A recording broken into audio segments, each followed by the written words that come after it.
अनन्य प्रेरण। अनन्य प्रेरण कैसे क्वेश्चन पूछता है? अनन्य प्रेरण क्या है?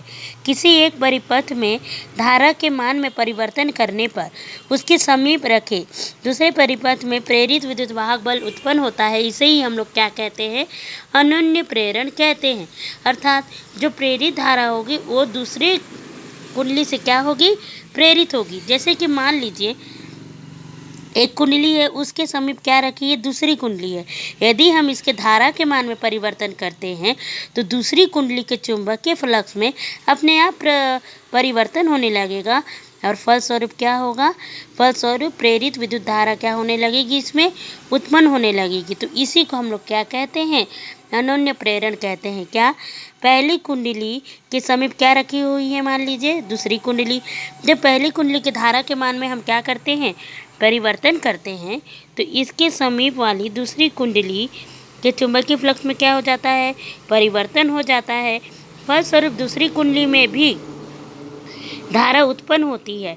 यही क्रिया क्या कहलाती है? अनन्य प्रेरण कहलाती है। और याद रहे, धारा के मान में परिवर्तन होता है, मतलब जिस कुंडली के धारा के मान में परिवर्तन होता है उसे प्राथमिक कुंडली कहते हैं, और जिस कुंडली में प्रेरित धारा उत्पन्न होती है उसे द्वितीय कुंडली कहते हैं। अर्थात अनन्य प्रेरण में दो कुंडली होती है। क्या? कि पहली कुंडली जो होती है उसके समीप दूसरी कुंडली रखी होती है। जब पहली कुंडली के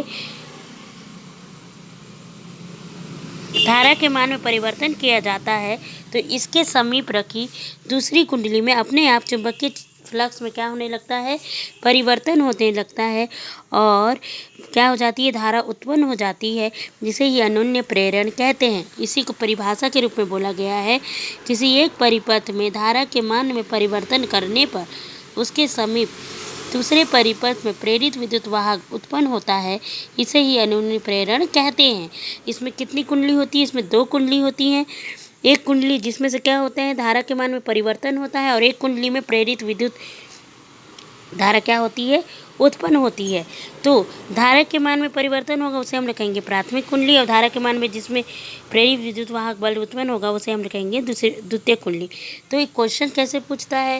क्वेश्चन पूछता है आपका अनन्य प्रेरण को उदाहरण द्वारा समझाइए या इसकी परिभाषा को समझाइए।